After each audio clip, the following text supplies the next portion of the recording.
Yeah, subhanAllah, this issue is just getting, more and more complicated because we forget the initial, like sometimes we have to visualize, subhanAllah, when the Jews arrived in that area, I mean, there's already Jews there, but the Jews from Europe, actually, a lot of the Palestinians didn't understand what was happening. They were like, yeah, okay, you guys have just suffered from the Nazis.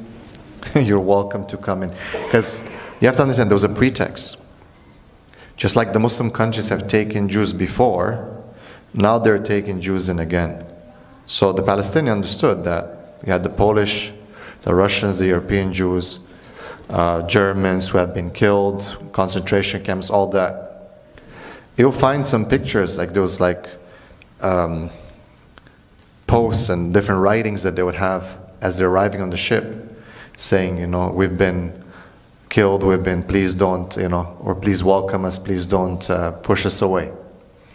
And a lot of Palestinians, these people are coming on the boats, and a lot of them were just, yeah, okay, ahlan wa sahlan, welcome. You guys have just dealt with this crazy guy Hitler, and you guys escaped, welcome.